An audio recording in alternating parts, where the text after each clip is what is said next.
Olá, meus amigos e minhas amigas do CEBI, Leitura Popular da Bíblia, Paz e Bem. Então, nós estamos gravando vários temas bíblicos para vários grupos que estão nos acompanhando, cada um com o seu tema, né? Agora aqui, né, o tema desse vídeo aqui é a vida e a pregação de Jesus. Nós já vimos então uma ligação entre o Antigo e o Novo Testamento, vimos a Palestina no tempo de Jesus e a prática libertadora de Jesus. Então hoje a gente vai dar um fechamento na prática libertadora de Jesus, bem rapidinho, e já vamos nos movimentos populares no tempo de Jesus. E assim vai, né, até o fim do ano. Vai ser uma visão geral do Novo Testamento, vendo esse Jesus histórico, como nunca vocês viram até agora. Por que eu estou falando isso? Porque o Evangelho, ele é concreto, ele é pé no chão. Só que no decorrer dos tempos, as igrejas teve muitas dificuldades de manter esse pé no chão. O que é concreto? É fácil de saber, né? É pedra, areia, cimento e água e vira uma pedra dura, não é isso? Então é coisa séria. Então, o Evangelho, mas no futuro, o pessoal achou muita dificuldade de manter essa materialização do Evangelho e começou a colocar espiritualmente, que fica mais fácil. É o que nós aprendemos, é o Cristo da fé. Então é o Jesus histórico, o Cristo da fé. O Jesus histórico é realidade, é pé no chão. É fome, pão é pão, terra é terra. Semente é semente. Quando chega na espiritualidade, a semente vira palavra. O peixe, na hora a palavra é uma coisa, outra coisa. Lá o pessoal estava pescando peixe, e agora vamos pescar homens, né? Muda tudo, peixe muda para homem. Por quê? Ficou muito difícil, né? Então passou-se para uma espiritualização dos evangelhos. Vamos lembrar aqui, lá no Ato 42, diz assim, que os discípulos dividiam seus bens com alegria e com amor. E depois tem uma música assim, olha, os cristãos tinham tudo em comum. Dividiam os seus bens no dia a dia. Mas o Deus de cada um, né, pede para nós dividir os dons do dia a dia. Então, aquela música lá, né? Então, os dons, agora não é mais bens, nós vamos dividir os dons de cada um. Então, quer dizer, não está errado dividir dons também, né? Mas a gente mudou. Mudou o quê? De bens para dons. Então ficou um pouco complicado para a gente entender um pouco o Jesus histórico. Aí a gente vê que quando você vai ver lá o Jesus histórico, você vê que é pé no chão. Então, pessoal, pega esse vídeo aí, manda para todos os seus contatos. Vamos ter bastante contato. Quanto mais gente vê esse vídeo, mais gente vai aprender a palavra de Deus, vai aprender que esse Jesus histórico continua hoje, ele precisa de nós pôr o pé no chão. Não é só ficar rezando e pedindo a Deus, rezando o texto, tudo isso é importante, eu também faço, mas nós temos que fazer alguma coisa, rezar e agir, por isso que chama oração. O termo oração significa que é hora de agir, né? Daí eu queria começar a conversar com vocês, que eu já mandei para vocês aí um texto, né, da prática libertadora de Jesus, que vocês já viram, e agora nós vamos ver os movimentos populares na época de Jesus. E aqui tem uma breve história, né, do movimento popular da época de Jesus. Eu não vou ficar lendo isso aqui, porque vocês já têm o texto aí para vocês lerem. Se alguém está vendo o vídeo no YouTube e às vezes não tem o texto, aí vocês podem entrar em contato comigo, né? E eu mando o texto para vocês também. Então, lá na época de Jesus tinha grande dificuldade, né? Porque no ano 63 a.C., o Império Romano ocupou a Palestina. E teve muitas revoltas, porque quando alguém vai ocupar a sua casa, você não vai gostar. Foi uma ditadura militar, matou muita gente e veio roubar o pessoal de Israel.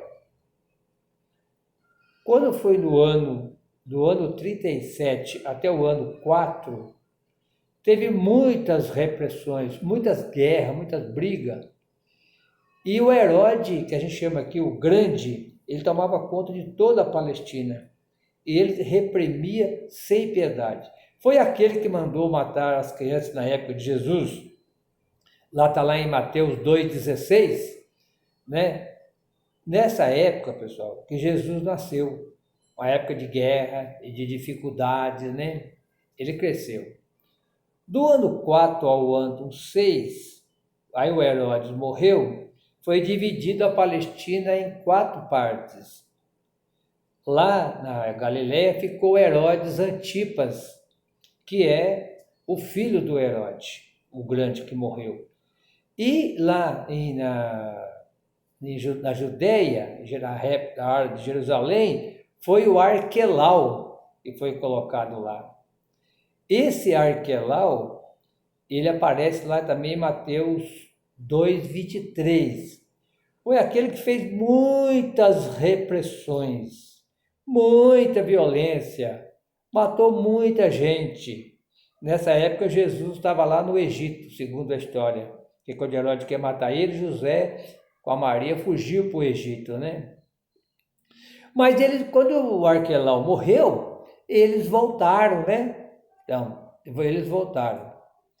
Nesse período que eles voltaram, muita violência, ele foi morar lá segundo Mateus 2,23, ele foi morar lá na Galileia.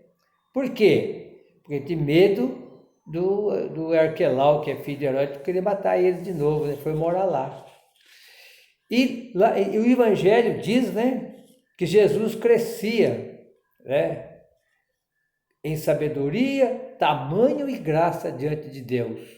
É o Lucas 2,52. A 8 quilômetros da onde Jesus morava, aqui pertinho, né? 8 quilômetros, hoje em dia, de carro você faz na horinha, né? Gasta o quê? 1 minuto e pouco, né? Aquele tempo, para ir a pé mesmo, 8 quilômetros, você vai gastar 1h30 por aí, vai.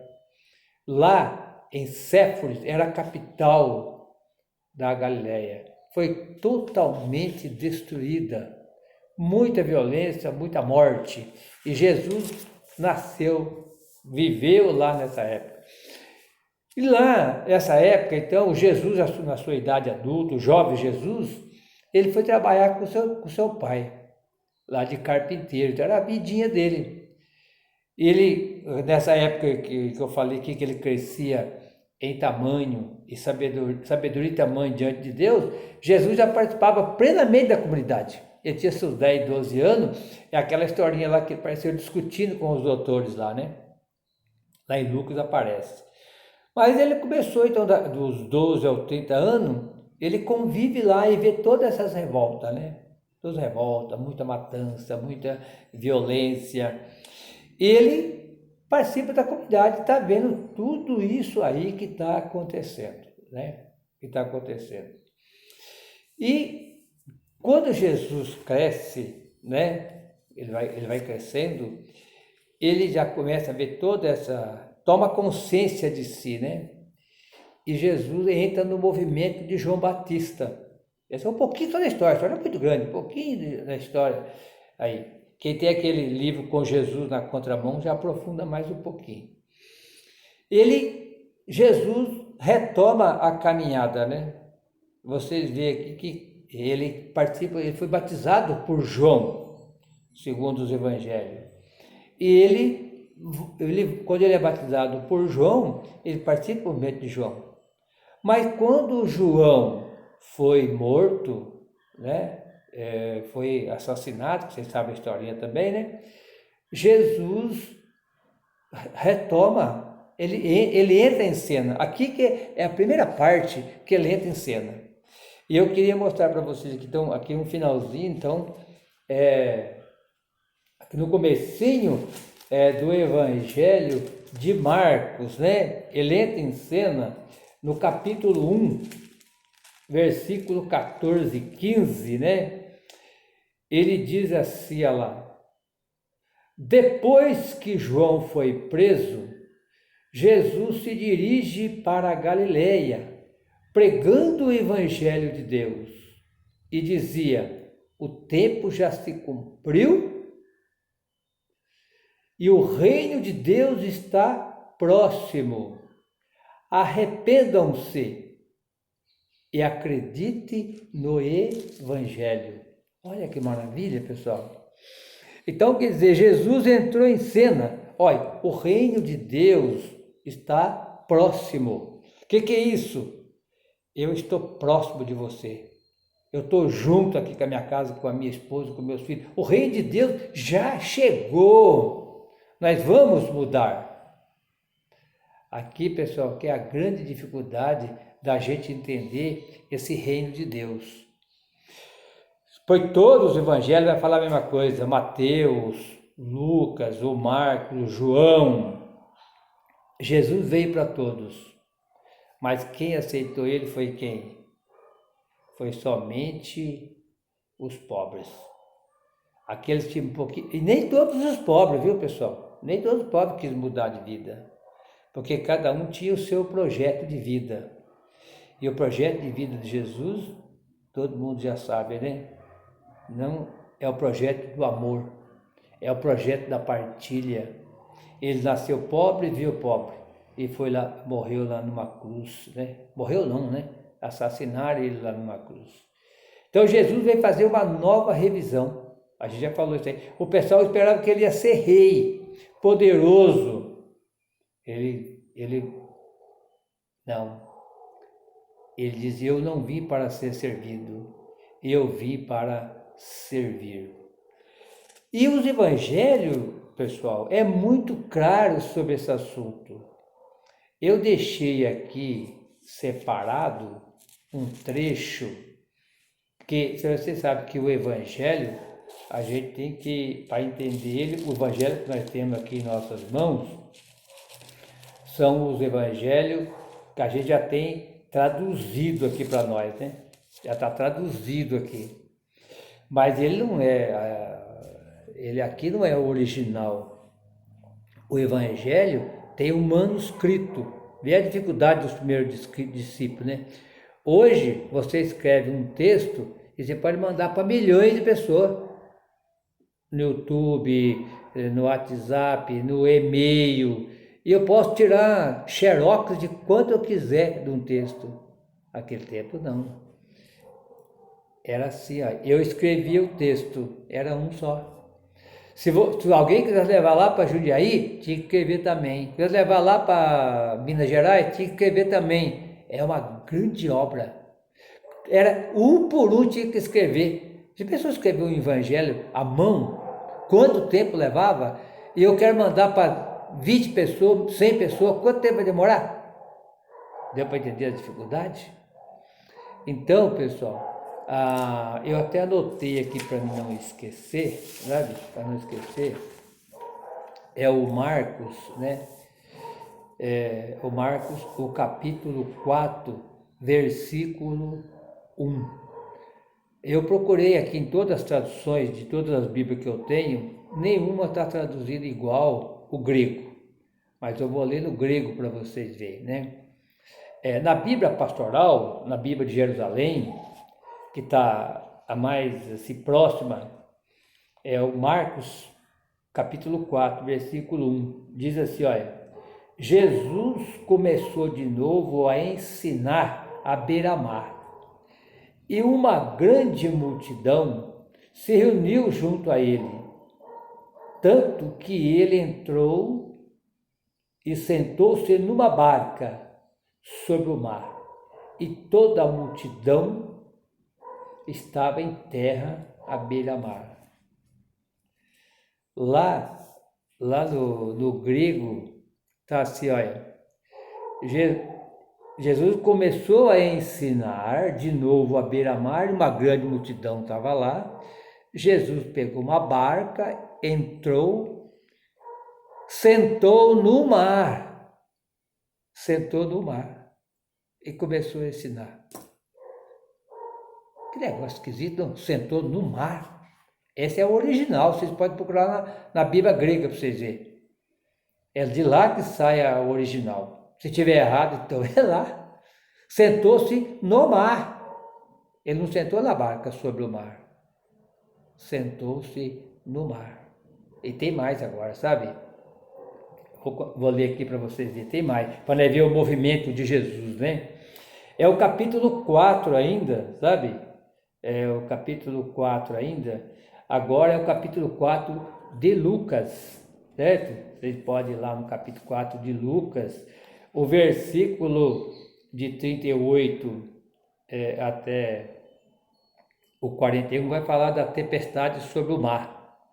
Mas eu vou ler para vocês aqui, eu vou ler 2 versículos aqui, que vai mostrar como que o evangelho é concreto, como que o evangelho é material, é materialização, é coisas concretas. Depois que no século III, século IV, o pessoal colocou a espiritualidade. Não estou falando que está errado, estou contando a realidade. Lá em Mateus, ou melhor, em Lucas capítulo 4, versículo 38, diz assim, olha, Jesus levantou-se, saiu da sinagoga e entrou na casa de Simão. A sogra de Simão estava com febre alta e pediram a Jesus por ela. Jesus se inclinou sobre ela, repreendeu a febre e a febre o deixou. Pessoal, Jesus deitou sobre ela e repreendeu a febre. O que é repreender? Vai repreender um filho, o que você vai fazer? Cai fora, você está errado, não faça mais isso. Repreendeu a febre e a febre foi embora. E agora? Ele falou com a febre e a febre foi embora. Aí você pode dizer, ele é poderoso, ele poderia fazer tudo, tá tudo bem. Mas aqui está falando do Jesus histórico, o homem Jesus. Ele repreendeu a febre. Então aqui dá para entender que a febre aqui não é uma febre que nem tem hoje lá. A gente vai entrar aqui na cidade de Itatiba, tem que medir a febre, né? Quer mostrar aqui que essa febre é uma instituição, é uma coisa ruim, né? Quer dizer, a febre aqui é o demônio, né? O demônio não é um estado, que a gente já conversou sobre isso, o demônio.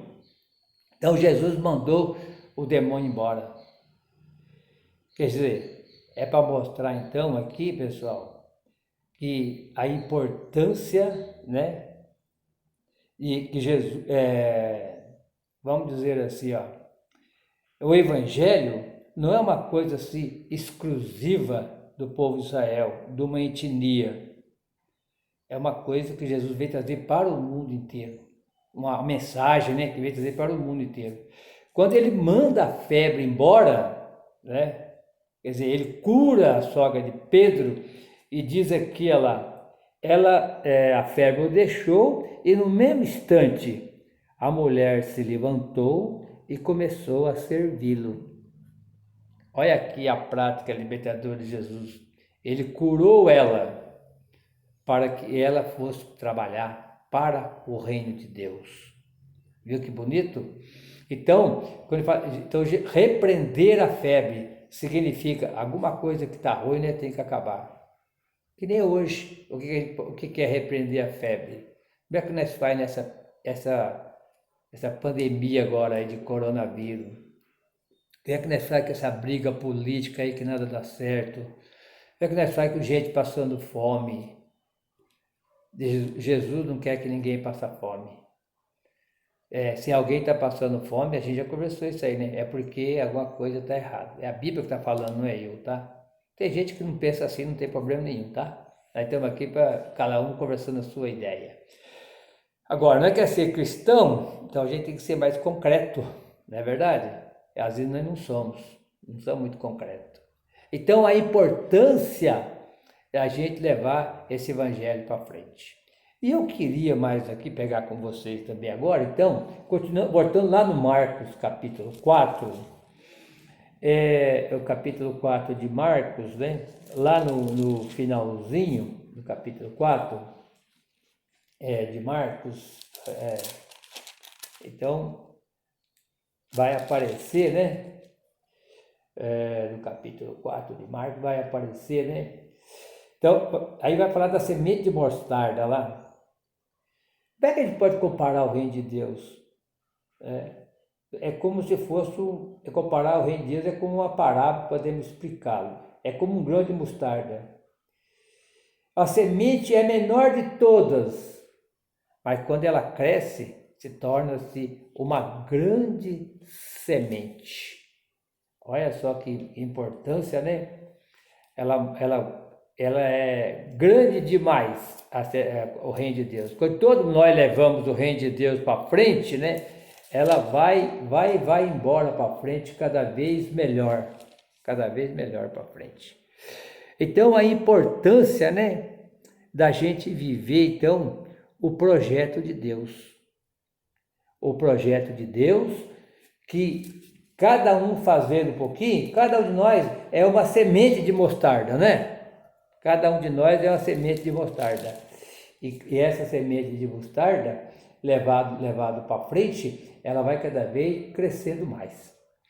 E agora, eu queria chamar a atenção ainda, além de semente de mostarda, falando dos movimentos populares da época de Jesus, quanta gente reunia em volta dele, é o Marcos 4 ainda, o versículo 39. Olha lá. Diz que os discípulos entraram na barca, né? Começa lá no versículo 35, 4, 35, mas eu vou ler só o 39. E começou uma grande tempestade. Diz que Jesus estava lá dormindo, né? Estava dormindo lá e todo mundo com medo e foram acordar Jesus, lá no versículo 38. Olha o versículo 39, vou ler aqui junto com vocês. Jesus acordou, ameaçou o vento e disse ao mar: silêncio, quieto. Então o vento parou e houve uma grande calmaria. Não é emocionante, pessoal? Quieto. Olha que bonito. Silêncio, quieto. E o mar quietou, o vento parou. Pessoal, o evangelho é concreto, não é mesmo? A gente que muda as coisas, né? O pessoal dividia os bens com alegria. Agora, nós vamos dividir os dons de cada dia. Dividir os bens com alegria. Bens, comida, dinheiro, sei lá, você leva a cesta básica para a pessoa, isso é bens. É dinheiro, é dízimo. Com alegria. Agora já não é mais dinheiro, agora é dons. Dom não precisa gastar dinheiro, né? Ou eu vou dividir a palavra. Os bens agora vira palavra. Por quê? Palavra é muito mais fácil falar do que fazer, né? Aí vem a espiritualização. É isso que a gente corre um grande risco, né? Dessas coisas, né? E pessoal, para mostrar os movimentos, vocês vão lendo lá, né? Aí na folha aí que eu enviei para vocês, tem vários textos bíblicos, né? E eu queria pegar um aqui, que nós já estamos com 25 minutos, né? 25 minutos. Eu queria pegar com vocês, claro que a gente vai aprofundar muito mais esses movimentos populares na época de Jesus, e aqui vai falar lá os profetas, qual eram os profetas e os movimentos populares da época de Jesus. Olha, os profetas, eles prometiam coisa muito simples para o povo lá. O samaritano, que era um profeta, prometia achar o lugar dos utensílios sagrados de Moisés. João Batista, né, e o egípcio convocavam o povo para o deserto. Teudas prometia separar a água do Jordão. Jesus e o Egito anunciavam a queda das muralhas de Jerusalém. Jesus e João Batista anunciavam a chegada do reino de Deus. Ambos exigiam mudança de mentalidade e de comportamento. Pessoal, essa questão, mudança de mentalidade e comportamento, chama-se metanoia. Que coisa linda. Então, nós temos que mudar o nosso comportamento, né? A gente fazer alguma coisa, certo? Eu sei que todo mundo já faz, né? Mas a gente está aqui para aprender e ter uma palavra de Deus. Olha lá, o profeta anônimo anunciava a libertação dos males e muitas outras coisas. Eu queria pegar aqui, não quero, né? Rapidinho, então Marcos capítulo 6, que vocês já sabem que é o clássico, né? Os apóstolos, do 30 ao 44, os apóstolos se reuniram e contaram tudo a Jesus, o que havia feito e ensinado. Então Jesus disse, vamos lá para o outro lado do mar, vamos descansar um pouquinho também lá. E eles pegaram o barco, entraram no mar, né? Ó, versículo 33. No entanto, todo o povo viu, né, o Jesus passando pelo mar. E lá, eu vou até ler aqui. No entanto, muitos viram partir e, sabendo que eram Jesus e seus discípulos, vieram de todas as cidades e foram correndo a pé e chegou lá antes deles. Quando Jesus desceu da barca, viu uma grande multidão, encheu-se de compaixão, porque era como ovelha sem pastor, e começou a ensinar muitas coisas para eles. Aí começa lá no versículo, vou começar no versículo 36. Os discípulos disseram para Jesus, manda esse povo embora, porque aqui não tem vizinho, não tem nada para comer. Jesus respondeu para eles, vocês é que têm que dar de comer. Estou falando tudo aqui da Bíblia, viu, pessoal? Versículo 36. Eles responderam, Senhor, mas nós não temos pão e nem dinheiro para comprar comida para esse povo. Jesus responde lá no versículo 38. Quantos pães vocês têm? Vão ver. E eles foram e disseram, tem 5 pães e 2 peixes. Jesus diz, manda o pessoal sentar em grupo na grama. Sentaram-se em grupo, Jesus tomou o pão e os peixes, rezou e abençoou. E deu para seu discípulo e distribuindo entre eles. Todos comeram e ficaram satisfeitos. E sobrou-se 12 cestos. Pessoal, aqui diz assim, olha lá. Ora, vocês comeram, eram 5.000 homens, não contando mulheres e crianças. Então, mulher e criança pode multiplicar por 3. Então são 15.000 pessoas aqui, mais ou menos, segundo os estudiosos. Ó, primeiro ensinamento, vocês têm que dar de comer. O que é isso? Nós, você que está assistindo nosso vídeo, está lendo aí, responsabilidade para nós. Não vamos chamar o prefeito, nem o padre, nem ninguém. Quantos pães vocês têm? Vão ver, olhar a realidade, segundo ensinamento. Terceiro ensinamento, tem pão? Manda o pessoal sentar na grama em grupos. Seu ensinamento, organização, ninguém faz nada sozinho.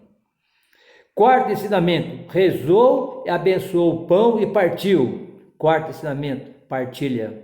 E quinto ensinamento, encher 12 cestas. Quer dizer, não desperdiçar nada. Então, meus queridos e minhas queridas, se nós seguir esses 5 ensinamentos de Jesus, esse é o grande movimento popular que ele fez. Movimento é para ensinar as pessoas, até quando dá para a gente entender aqui o ensinamento. Então, a gente ter responsabilidade, olhar a realidade, ter organização, que ninguém faz nada sozinho, né? Rezar, partilhar e guardar tudo que sobra, senão a gente não vai para lugar nenhum, não é verdade? Então ficamos por aqui, né? Com os movimentos populares na época de Jesus. Vocês lê lá os profetas e os movimentos populares, tá? Tem todos, lê mais o que vocês puderem, tá? Então nós temos Judas, Teudas, os egípcios, Paulo, Sila, Barrabás, Jesus. Teve muita gente boa por aí trabalhando nesse projeto de Jesus, né? Então, os grandes movimentos populares. Aqui está uma. Ó, tinha 15 mil pessoas, 5 mil homens. Aí, naquele tempo não contava mulher e criança. Vamos contar agora? Então, que eu já falei, 15 mil pessoas, mais ou menos. E todos comeram e ficaram satisfeitos. Meus irmãos e minhas irmãs, então vamos terminando por aqui, meus amigos e minhas amigas. Depois a gente vai gravar um outro vídeo seguindo esse assunto aqui, né? Que é os movimentos populares na época de Jesus. Depois nós vamos ver o que os evangelhos falaram de Jesus. Esse Jesus histórico, e talvez muitos de vocês nunca viram falar dele, né? Porque todos nós conhecemos Jesus pela fé. Que não está errado, é assim mesmo, é o Jesus da fé, é aquele que nos orienta hoje. Mas esse Jesus da fé, ele teve carne, ele teve dor, ele teve sentimento, como você tem e como eu tenho. Por isso que eu sou apaixonado por esse Jesus histórico e também por esse Jesus da fé. O Senhor esteja conosco, Ele está no meio de nós. Terminamos a nossa reunião aqui, sempre agradecendo a Deus, em nome do Pai, do Filho e do Espírito Santo. Amém. Até a próxima, se Deus quiser.